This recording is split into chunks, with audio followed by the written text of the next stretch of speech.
Nastiest torture devices. Okay guys, let's start with something that might make you gag. So grab your vomit bags and sit back. Back in the 16th century, people were messed up. And I mean really messed up. This was a time the Protestant Reformation was shaking up in Europe. The Catholic Church was trying to maintain its grip on pretty much everything, and witch hunts were reaching a terrifying peak. Let's just say, shit was fucked. Throughout all this chaos, the authorities wondered how could they possibly keep people in check until they had a genius idea. Torture. Now, they couldn't do something normal like beating or starving their victims. They really had to treat it as an art form, asking themselves questions like, what inflicts the most pain? I wonder what this feels like. How can I break them the fastest? What body part is the most sensitive? Why do if two vegans get in a fight, is this still considered beef? But out of all this twisted curiosity stood one truly evil device, which brings us to the Pear of Anguish.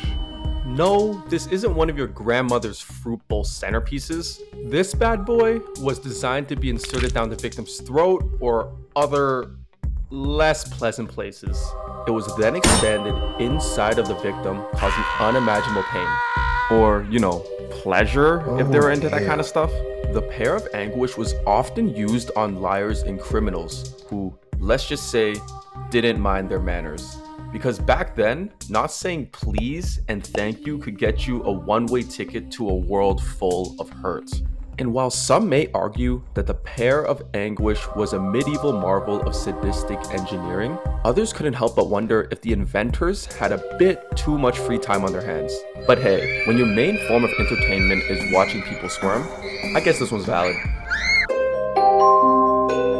The Brazen Bull was invented somewhere around the 6th century BCE by a Greek sculptor named Perillus as a little side project for his tyrant Phalaris. Now, let's be honest. When your resume includes sculpting, you don't usually expect torture device designer to be a side gig, but hey, desperate times calls for desperate measures, right?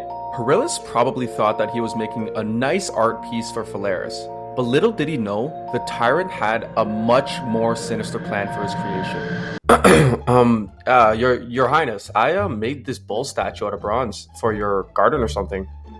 That's okay. Does it do anything else though? I mean, I put a fire under and roasted this chicken inside of it. Do you want some of it? Oh, what the this is dry. Perillus, I bet you couldn't even cook an idiot sandwich. Guards, put him in the bowl. Phalaris killed Perillus using his own creation that would later claim the lives of many more to come. Now, how exactly did the Brazen Bull work? The bull was made entirely out of bronze and had a door on the side to allow its victims to be placed in the device, their head aligning with the bull's head. Once the person was locked inside, a fire was set beneath it, heating the bull slowly and roasting the person to death. It was designed so that the screams of its victims would sound like the bellow of a bull. Yeah, this one's messed up. Oh, and one more thing. The steam from the cooking flesh would exit the bull's nostrils, making it look like it was alive during every execution. This torture device was a whole lot of bullshit. Do not search up images for this one. Scaphism was primarily used in ancient Persia and was designed to inflict maximum suffering and humiliation. Cause, unbearable pain wasn't enough. They also had to throw in some public shaming too. I swear people back then were the worst. Anyways, this was specifically intended as a form of punishment for severe crimes, such as treason, blasphemy, and murder, and is often said to be the worst torture method in human history. So what exactly is Scaphism? There's no way it could be that bad, right? It starts with stripping the victim down naked and placing them between two boats, leaving only their head, hands, and feet exposed. Sounds uncomfortable, right? Well, it's gonna get a whole lot worse. The victim was then force-fed a mixture of milk and honey until they physically couldn't eat anymore. This mixture wasn't intended to be the victim's last meal, but instead it was to cause severe diarrhea, which along with the milk and honey would be smeared all over their body.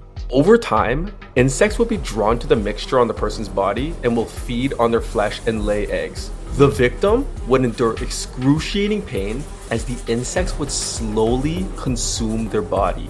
This actually sounds like the worst episode of Survivor ever, but instead of eating the bugs, you were the buffet. On top of that, the milk and honey mixture would be slathered every day until death would come several days later. The victim would remain conscious and in unbearable pain throughout this whole process. Remember how I gave y'all the vomit warning earlier on in this video? I should have saved it for this one. Whoa, that last one was something. I gotta take a seat. But trust me when I say this, you wouldn't want to sit on this next device. The Spanish Inquisition was a dark time in history. It was an era marked by intense religious persecution where authorities went to extreme lengths to root out heresy. Many different torture devices arose during this time, including the infamous Judas Cradle. This device literally scared me when I saw it, thinking that I was not born during the Spanish Inquisition. If Chris Hansen told me to take a seat on this device, I'd just leave. I wouldn't even want to deal with that, I'm not gonna lie. And you thought your crusty office chair was uncomfortable? Try spending a day in the Judas Cradle. You'll be begging for a new ergonomic rig. Okay, all jokes aside, let's take a closer look at this nightmarish contraption. The Judas Cradle consisted of a pyramid-shaped wooden or metal seat with a sharp pointed tip on top. The victim would be stripped naked, because of course they were, then hoisted on top of the cradle with ropes, allowing the torturer to slowly descend the victim on top of the tip, causing excruciating pain. The torturer could change the height of the victim, changing the pressure that they would feel from the cradle. The Judas Cradle was intended to stretch the orifice, causing severe internal injuries and infections. I'd say this wasn't just torture, it was a slow, agonizing descent into misery.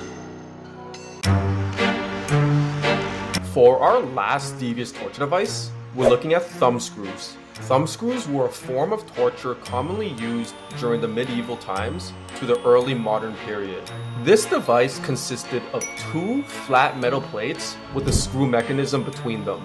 The victim's thumbs, or sometimes other fingers, would be placed between the plates, and the screws would be gradually tightened until the finger was crushed.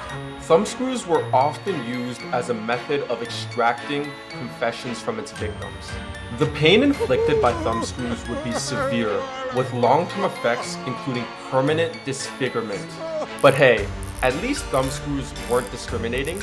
They'd crush any finger, no matter the color. Wow, that was a lot for today. Stay tuned for something more devious. Or not.